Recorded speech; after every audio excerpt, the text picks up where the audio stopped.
Shalom, salam sejahtera dalam kasih Tuhan kita Yesus Kristus buat jemaat sekalian. Dimanapun Anda berada ketika ini, pastor doakan semoga jemaat tetap berada dalam keadaan yang sehat. Kita bersyukur karena pada hari ini kita dapat bertemu kembali menerusi acara ibadah online. Pastor yakin dimanapun Anda berada ketika ini yang sedang mengikuti ibadah online ini, pastor percaya bahwa berkat Tuhan tersedia bagi setiap orang yang setia, yang terus-menerus membuka hatinya untuk Tuhan bekerja. Pasti saudara diberkati. Jemaat kekasih yang saya cinta dalam Tuhan, pada hari ini kita belajar satu bahagian firman yang terdapat dari Kisah Para Rasul pasal 2 ayatnya yang ke-41. Pada minggu yang lalu kita mempelajari Kisah Para Rasul pasal 3. Tapi minggu ini kita akan mempelajari pasalnya yang kedua. Baik, saya akan membaca bahagian ini dari 41 berkata demikian. Orang-orang yang menerima perkataannya itu memberi diri dibaptis, dan pada hari itu jumlah mereka bertambah kira-kira 3.000 jiwa. Demikian pembacaan firman. Sebelum kita membahas bahagian firman Tuhan ini, mari kita datang terlebih dahulu dalam doa kita. Allah Bapa kami yang ada di sorga, Allah Bapa yang baik, Allah Bapa yang begitu mengasihi kami, kasih-Mu yang tidak pernah berubah. Sejak dunia dijadikan hingga saat ini kasih-Mu tetap sama. Kami bersyukur pada hari ini kami dapat belajar firman, kami dapat mendengar firman. Kami yakin Tuhan bahwa ini adalah kesempatan dan ini adalah anugerah-Mu yang besar dalam hidup kami. Bapa, kami serahkan hati kami, pikiran kami, agar semuanya Tuhan diisi dengan kebenaran firman.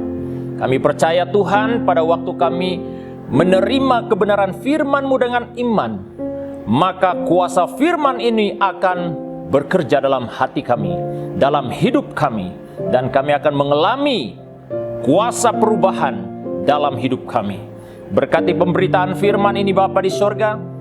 Biar kiranya Tuhan apa yang hamba ucapkan melalui bibir mulut hamba-Mu, kata-kata yang keluar dari mulut hamba-Mu akan memberkati jemaat sekalian yang mendengar. Kami serahkan ya Tuhan segala halangan-halangan yang coba menghalang konsentrasi kami mendengar firman. Kami berdoa di dalam nama Yesus, kami patah lumpuhkan kuasa itu. Kuasa Roh Kudus-Mu Tuhan yang memimpin kami, agar pendengaran kami tajam, hati kami peka untuk mengerti kebenaran Tuhan. Terima kasih Bapa di sorga. Kami serahkan ya Tuhan pemberitaan ini dari permulaan, pertengahan hingga selesai. Nama Tuhan dimuliakan, nama Tuhan Yesus diagung tinggi dalam pemberitaan ini. Dalam nama Tuhan Yesus kami naikkan doa syukur kami. Haleluya. Amin. Amin. Jemaat kekasih, pada hari ini kita akan mempelajari satu topik, yaitu ketika otoriti firman dan Roh Kudus hidup dalam gereja Tuhan sepanjang zaman.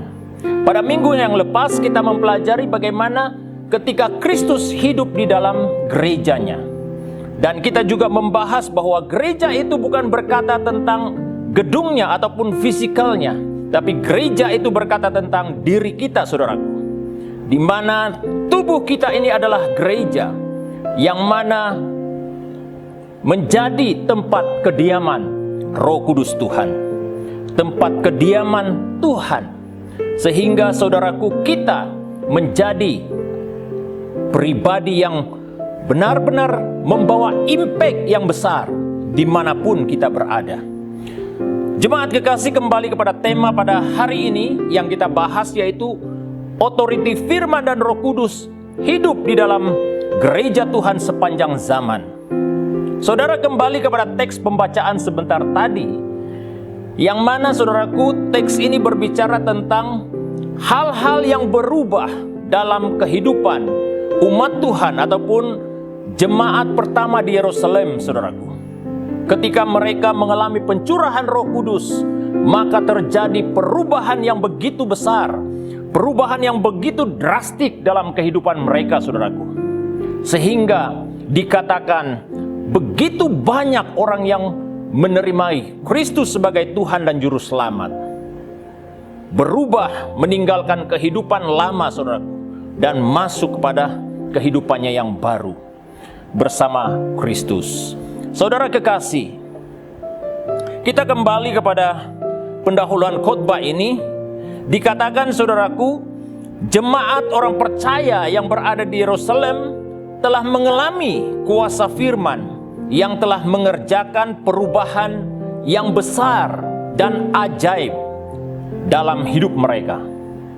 Ini yang kita lihat bagaimana otoriti firman dan Roh Kudus bekerja di dalam gerejanya sepanjang zaman, saudara. Kuasa firman telah membebaskan mereka dari cara hidup lama dan mulai cara hidup yang baru bersama Kristus.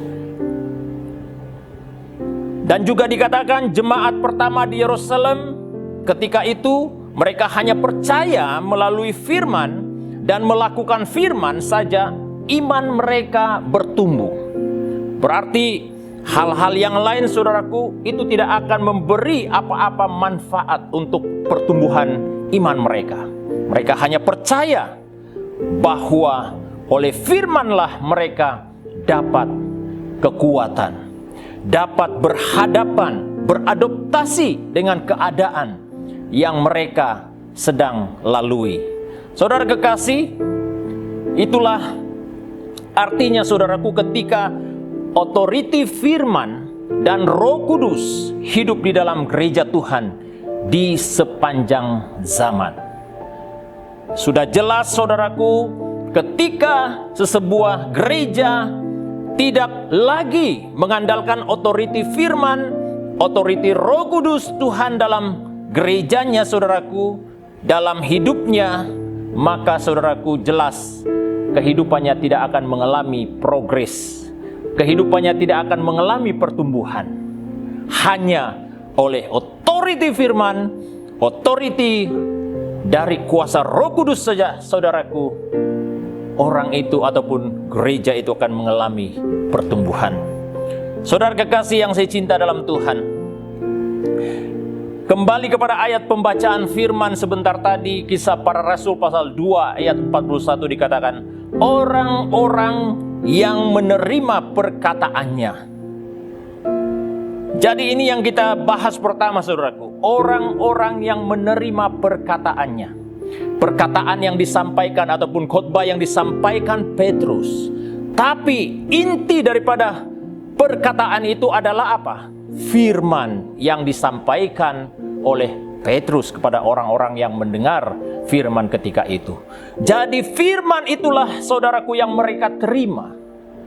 Perkataan yang mereka dengar, saudaraku, itulah yang mereka terima.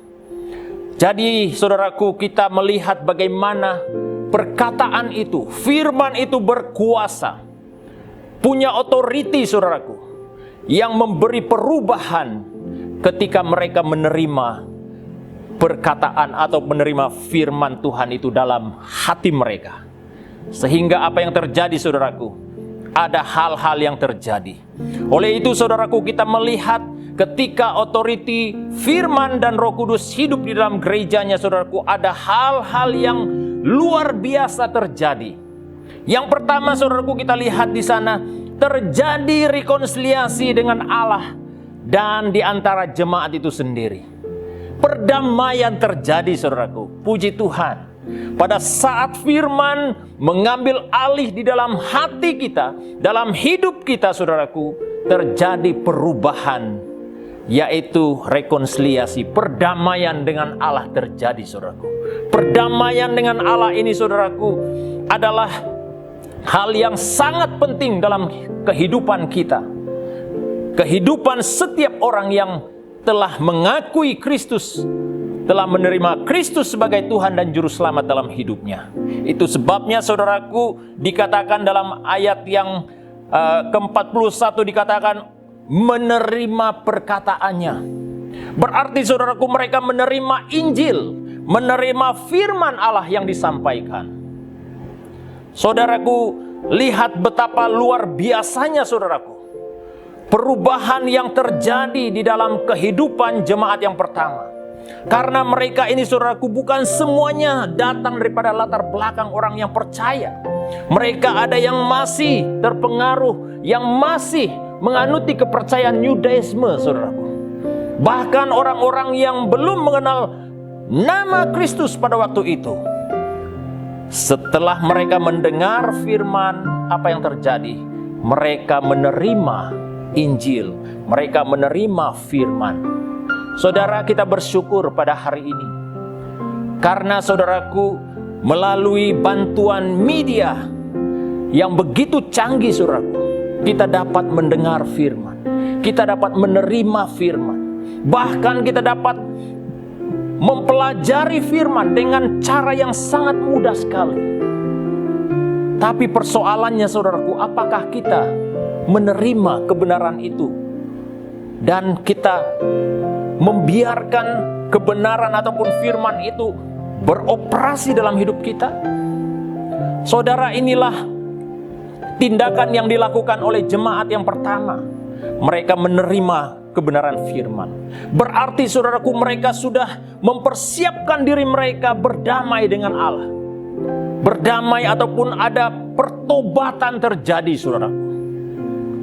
Saudara, pertobatan itu merupakan kunci keberhasilan dalam hidup kita, dalam setiap kehidupan umat Tuhan. Apabila pertobatan itu tidak terjadi dalam hidup kita saudaraku, kehidupan kekristenan kita saudaraku tidak akan mengalami perubahan, tidak akan mengalami progres ataupun pertumbuhan saudaraku. Karena dikatakan saudaraku bahwa ada jurang yang sangat dalam, jurang yang sangat luas saudaraku, yang menjadi pemisah antara manusia dan Allah. Itu adalah dosa manusia, itu adalah pelanggaran manusia, sikap pemberontakan manusia terhadap Allah.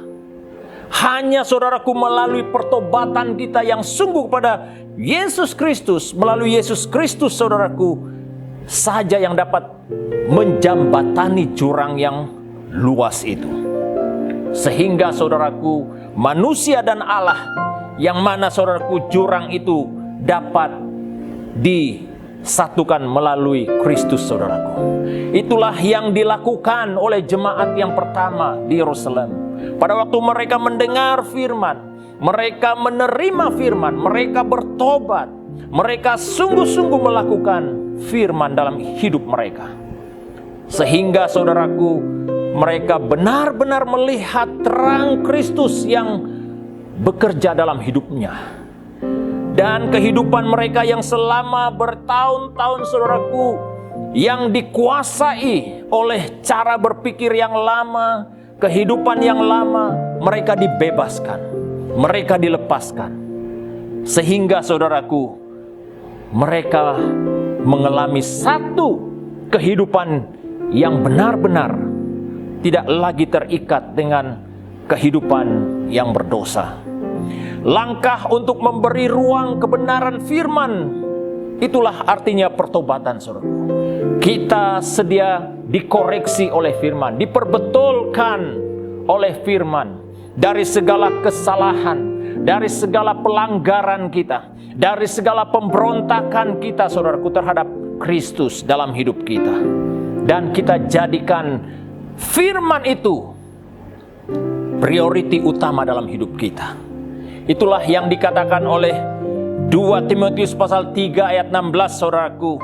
Dikatakan segala tulisan yang diilhamkan Allah memang bermanfaat untuk mengajar, untuk menyatakan kesalahan, untuk memperbaiki kelakuan, dan untuk mendidik orang dalam kebenaran. Saudaraku, inilah respon yang dilakukan oleh jemaat pertama yang ada di Yerusalem ketika itu. Mereka hanya bukan sekedar menjadi pendengar yang baik, tapi mereka menjadi pelaku yang baik saudaraku. Mereka mengerjakan firman dalam hidup mereka. Saudara mau mengalami perubahan dalam hidupmu?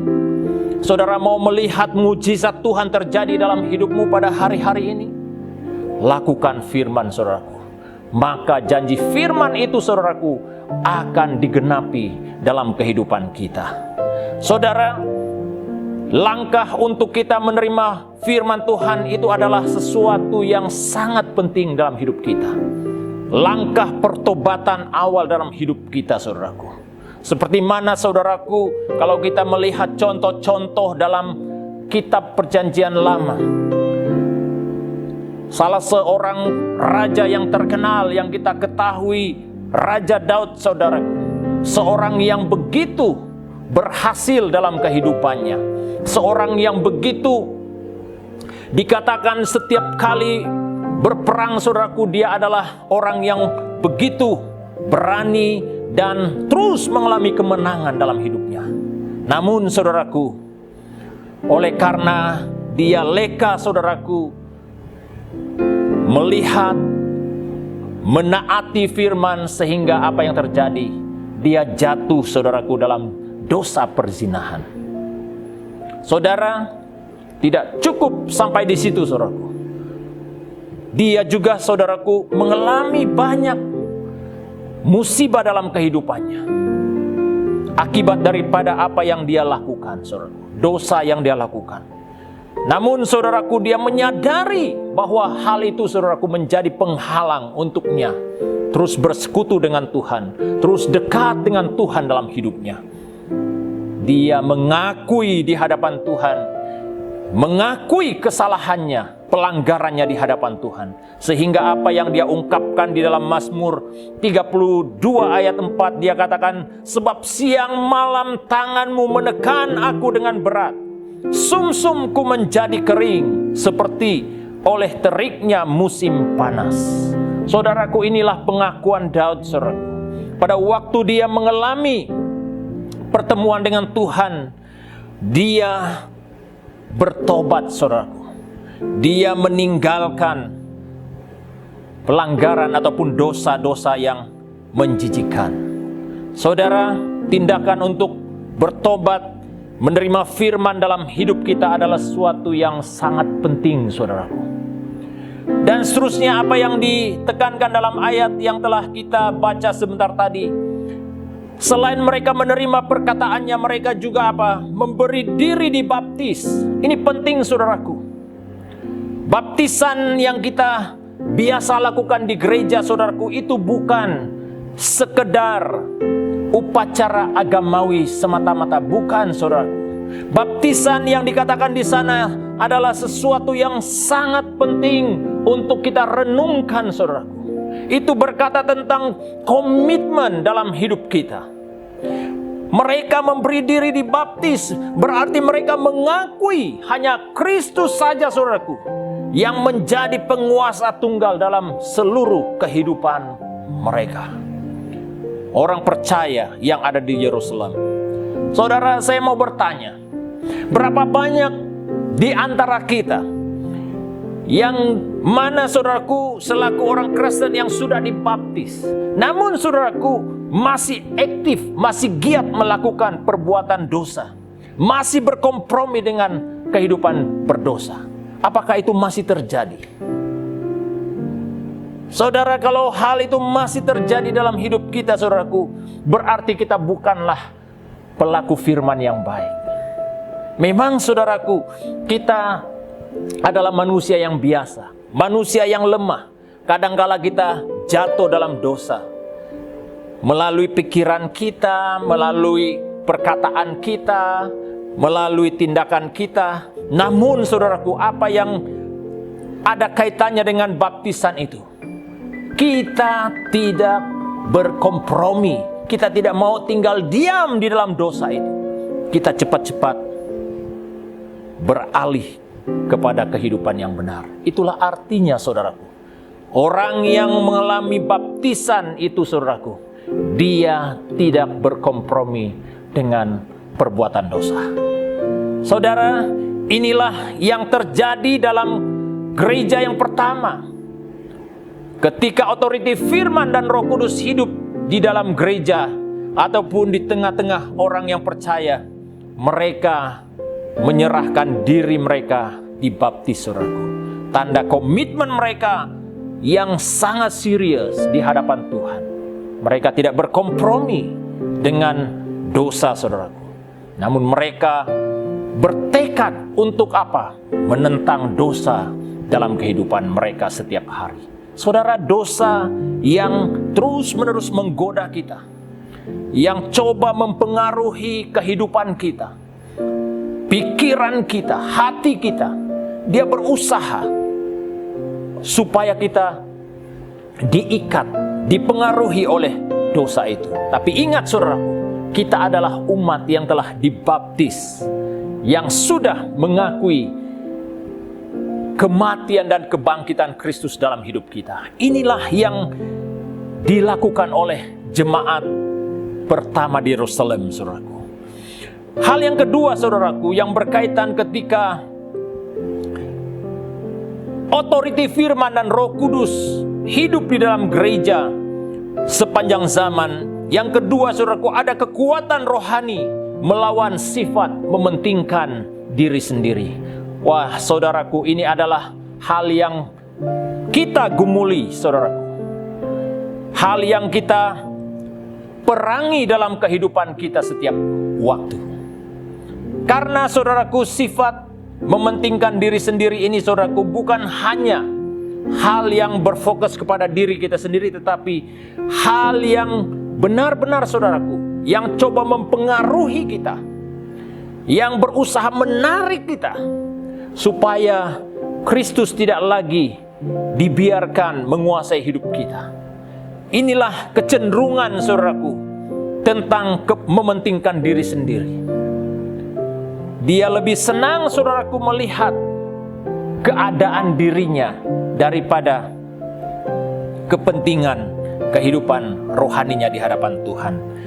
Kalau kita kembali melihat bahagian firman dalam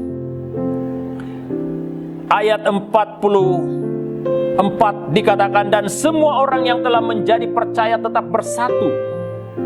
Tidak ada lagi yang punya mentality, saudaraku, saya sendiri-sendiri, saya tidak perlu kamu. Tidak ada, saudaraku. Kemudian dikatakan, lalu membagi dan segala kepunyaan mereka adalah kepunyaan bersama. Lihat, saudaraku, ada perubahan yang begitu luar biasa terjadi, saudaraku. Ayat yang ke-45, dan selalu ada dari mereka yang menjual harta miliknya, lalu membagi-bagikannya kepada semua orang sesuai dengan keperluan masing-masing. Hal seterusnya, saudaraku, yang kita lihat bagaimana ketika otoriti firman dan Roh Kudus hidup di dalam gereja Tuhan di sepanjang zaman. Yang kedua, ada kekuatan rohani melawan sifat mementingkan diri sendiri. Saudara, untuk melawan keinginan diri kita sendiri, saudaraku, kita benar-benar tidak mampu melakukannya. Hanya oleh kuasa Roh Kudus yang dapat mematahkan sifat mementingkan diri sendiri ini, saudaraku, dan kuasa firman. Apa yang kita belajar daripada gereja yang pertama, jemaat yang pertama di Yerusalem? Kelebihan mereka, saudaraku, diguna pakai untuk memberkati orang lain. Mereka tidak dipaksa, mereka tidak disenaraikan nama mereka, kemudian mereka diminta oleh hamba-hamba Tuhan, kamu harus serahkan hartamu kepada orang-orang yang memerlukan. Tidak, saudaraku. Mereka pada waktu menerima firman, mereka mulai menyadari, saudaraku, kelebihan yang ada pada mereka, saudaraku, perlu dibahagikan kepada orang-orang yang memerlukan. Bukankah ini sesuatu keajaiban yang terjadi di kalangan orang-orang percaya ketika itu? Kelebihan yang ada pada mereka itu dipakai untuk memberkati orang lain. Mereka tidak kedekut, saudaraku. Dan mereka begitu rela menggunakan kelebihan mereka. Saudara, di gereja kita begitu banyak kelebihan-kelebihan dalam hidup setiap orang. Saudara, kelebihan-kelebihan yang dimaksudkan di sini, saudara, mungkin itu bersifat daripada kelebihan, baik itu dari segi pengetahuan, ekonomi kita saudaraku, kemahiran kita untuk membimbing seseorang, dan juga kelebihan kita di dalam pelaksanaan pelayanan Tuhan. Banyak kelebihan-kelebihan yang ada pada kita. Saudara, apakah kita menggunakan kelebihan itu memberkati orang lain? Mungkin saudaraku, kelebihanmu adalah orang yang tekun dalam doa, yang begitu kuat di dalam doa. Itulah kelebihanmu saudaraku. Dan kita boleh guna pakai kelebihan itu mulai mendoakan orang lain. Kelebihan-kelebihan kita begitu banyak saudaraku. Kita belajar daripada kehidupan jemaat pertama, mereka gunakan segala kelebihan itu. Ada sensitivity terjadi dalam hidup mereka. Saat mereka melihat orang lain susah saudaraku, ada inisiatif yang mereka ambil untuk menolong orang yang susah. Saudaraku, dalam kita menolong orang lain, saudaraku, bukanlah berkata tentang berapa banyak harta kekayaan kita barulah kita mulai menolong seseorang itu. Tidak saudaraku. Ini terjadi saudaraku ketika Kristus hidup di dalam diri kita, dalam hati kita, dan kita mulai melihat orang lain, dan kelebihan kita itu saudaraku kita dapat guna pakai menolong orang-orang yang susah. Saudara, saya sangat diberkati oleh beberapa pelayanan selama pandemik ini. Apa yang saya lihat saudaraku, begitu banyak orang-orang yang saya lihat saudaraku berkata soal kekayaan. Tidak juga mereka orang yang begitu kaya, namun sederhana. Tapi mereka saudaraku begitu senang berbagi. Apa yang ada pada mereka saudaraku, mereka berbagi kepada orang-orang yang memerlukan. Dan selain itu saudaraku, mereka sanggup saudaraku berusaha melalui kemahiran yang ada pada mereka saudaraku untuk menghubungi orang-orang lain yang punya kelebihan, yang punya harta kekayaan. Kemahiran untuk berkata-kata mereka guna pakai untuk mendapatkan pertolongan, bantuan, supaya orang yang susah juga dapat ditolong. Ini yang dilakukan selama kita berada di dalam suasana yang sangat sukar.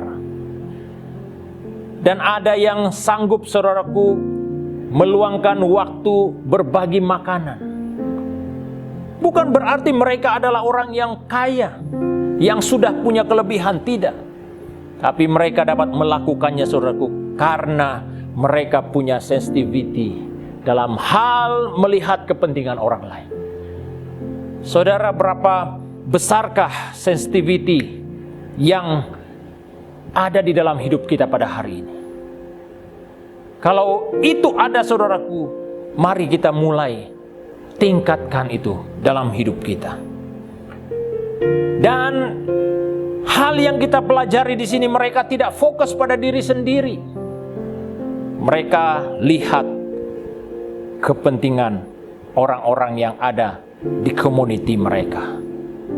Saudara, bukan hanya kita melihat kepentingan yang berkaitan dengan perut saudaraku, tapi kita juga harus melihat kepentingan keselamatan jiwa orang-orang yang ada di community kita.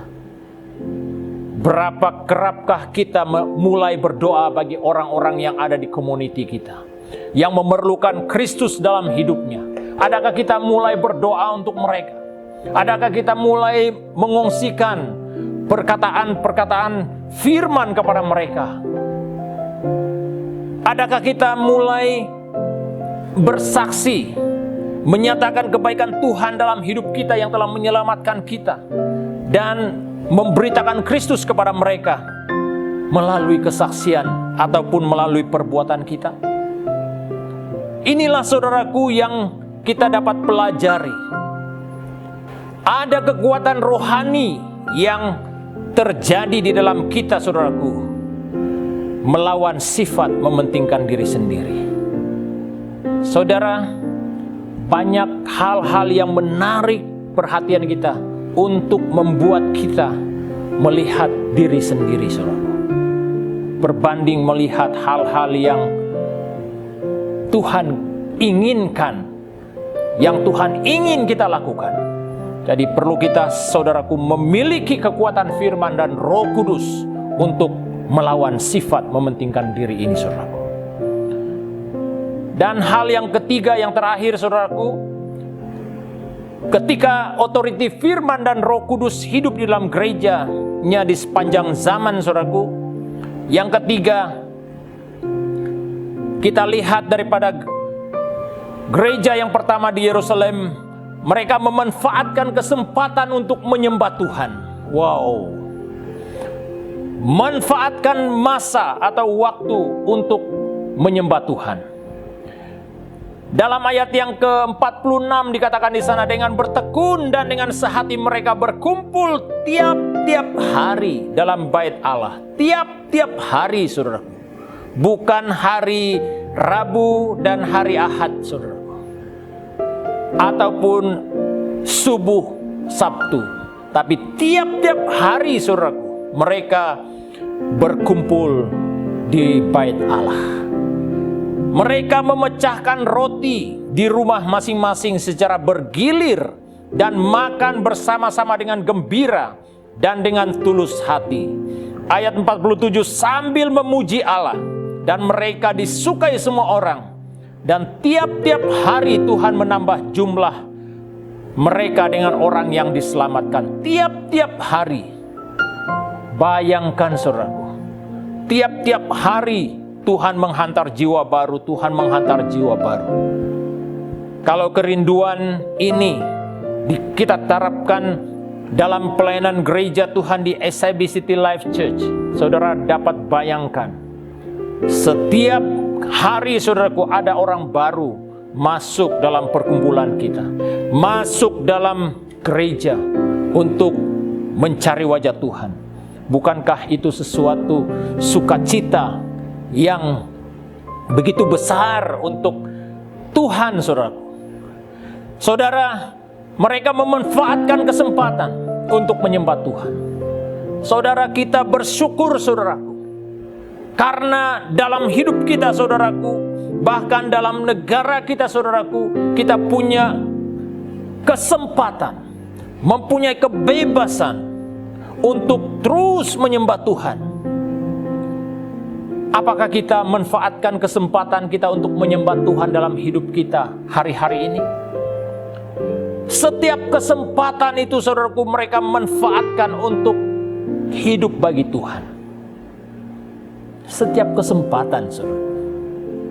Hari-hari ini, saudaraku, begitu banyak orang-orang mempersia-siakan masa kesempatan mereka hidup bagi Tuhan, saudaraku. Yang lebih banyak itu hidup bagi dosa, saudaraku. Saudara, berapa banyak jiwa yang sudah menuju ke ambang penghukuman kekal itu, saudaraku. Karena apa? Karena tidak lagi punya kerinduan untuk hidup bagi Tuhan. Saudara, kesempatan untuk menyembah Tuhan ini bukan hanya berkata tentang kita datang di ibadah hari Ahad, saudaraku, kita menyembah Tuhan. Bukan itu yang dimaksudkan. Hidup dalam menyembah Tuhan ini, kesempatan menyembah Tuhan ini adalah kehidupan kita yang 24 jam dan setiap hari, saudaraku, itu memuliakan Tuhan. Itulah artinya, saudaraku, hidup menyembah Tuhan. Saudara, dimanapun jemaat yang pertama ada, saudaraku, mereka senang menyembah Tuhan. Sehingga dikatakan tiap-tiap hari, saudaraku, ada saja persekutuan doa mereka. Ada saja program mereka untuk mencari wajah Tuhan. Menyanyi, saudaraku. Mendengar firman, saudaraku. Saudara, hari-hari ini apakah kehidupan kita diwarnai dengan firman? Apakah kehidupan kita diwarnai dengan puji-pujian yang menyegarkan jiwa kita? Ataupun saudaraku, jiwa kita, pikiran kita diisi dengan lagu-lagu yang berunsur kekecewaan, yang hanya berunsur sesuatu yang mungkin saudaraku tidak memberi harapan. Tapi lain dengan orang yang percaya, saudaraku, yang ada di Yerusalem ketika itu. Mereka terus menyembah Tuhan. Mereka terus mencari wajah Tuhan yang dapat menguatkan mereka, saudaraku, di tengah-tengah penderitaan yang mereka alami, saudaraku. Di tengah-tengah kehidupan yang begitu mencabar, saudaraku, mereka mencari wajah Tuhan. Saudaraku, mereka bukan mencari hal-hal yang lain. Mereka mencari Tuhan, saudaraku. Mereka benar-benar memanfaatkan waktu untuk menyembah Tuhan. Sehingga, saudaraku, wujudlah satu koinonia di kalangan mereka. Persekutuan yang erat di kalangan mereka dan di antara jemaat dan Tuhan, saudaraku. Itulah yang terjadi, hubungan yang begitu kuat, yang mana, saudaraku, mereka dapat menguatkan iman satu dengan yang lain. Saudara, hubungan yang kuat harus terjadi di dalam kehidupan keluarga kita, saudaraku. Dalam community kita, saudaraku. Dalam pelayanan Tuhan, saudaraku. Supaya melaluinya, saudaraku, kita akan mengalami pertumbuhan rohani secara konsisten dalam hidup kita. Jemaat kekasih yang saya cinta dalam Tuhan, sebagai mengakhiri khotbah ini, saudaraku, dikatakan orang percaya hanya dapat bertahan dan berdiri teguh dalam iman percayanya ketika otoriti firman mengambil tempat yang utama dalam hidupnya. Dan melalui otoriti firman saja kita dapat mengalahkan segala tipu muslihat iblis dan segala kejahatan yang coba iblis taburkan di tengah-tengah kita.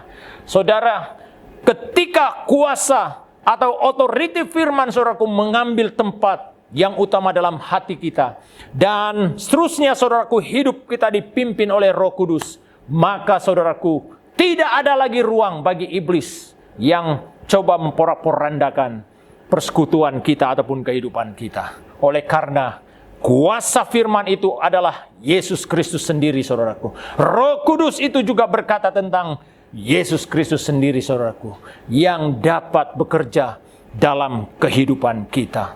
Itulah yang dapat memberi kemenangan kepada kita, saudaraku. Yang dapat memberi sukacita, damai, harapan dalam hidup kita untuk selama-lamanya. Demikian firman Tuhan yang saya sampaikan pada hari ini. Saya berdoa kiranya berkat firman Tuhan ini akan menjadi kekuatan bagi jemaat sekalian. Mari kita datang dalam doa kita, dan pastor akan pimpin kita di dalam doa. Segala puji, syukur, hormat, kemuliaan kami kembalikan kepadamu Bapa di sorga, atas berkat firman-Mu pada hari ini. Berkati jemaat Tuhan yang sempat mendengar firman pada hari ini, dan orang-orang yang mendengar firman ini Bapa di sorga. Setelah ini, kami percaya Bapa di sorga, perkataan-Mu adalah perkataan yang hidup, yang berkuasa, yang dapat mengubah kehidupan setiap orang yang menerimanya dengan iman.